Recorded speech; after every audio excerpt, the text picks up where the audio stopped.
Good afternoon. Well, Thursday was a day jam-packed full of economic news and events. None of them really helped to support our market today. So we had Aussie shares falling for the second straight day, dropping by about 0.1%. Still above 6,000 points though, but the market has fallen back more often than not over the course of this week so far. So we've got to look at some of the major economic news that was out today. Three things really stood out. The first was out really early on this morning when interest rates were raised in the US for the second time this year. That was expected, 0.25% rise. But what received more attention was the fact that the central bank became a bit more optimistic about the prospects for their economy, about growth, about unemployment, and they're also a bit more bullish on inflation for the rest of the year too. So they now are expecting 4 interest rate hikes over the year rather than the prior 3, and that leaves them still another 2 over the year. So that was a reason why the US dollar strengthened this morning and the Aussie dollar remained under pressure for most of the session. The second big thing was out locally. It was an update on jobs growth, which was lukewarm at best.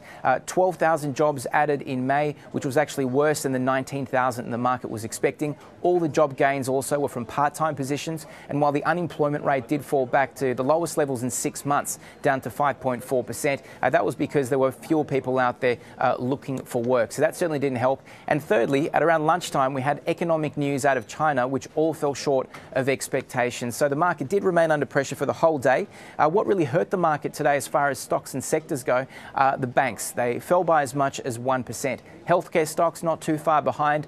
Primary health certainly hurting most. It fell by about 9%. The reason, it received a broker downgrade, so the medical centre operator had a difficult session. Atlas Iron, the worst in the mining space. It fell almost 20%. The reason is it failed to receive the OK from the WA government to do some key infrastructure work on its Port Hedland assets in WA, so its shares fell back on that. In the witness column today, Telstra helped most. It rose by about 5%, and some of the big end of town in the mining sector, in particular Fortescue, really stood out. Now tonight, you've got the European Central Bank meeting. That's going to be a highlight, and in the US, you've got retail spending data, both of which can impact the euro and the US dollar as well. The Aussie dollar finally is at 75.5 US.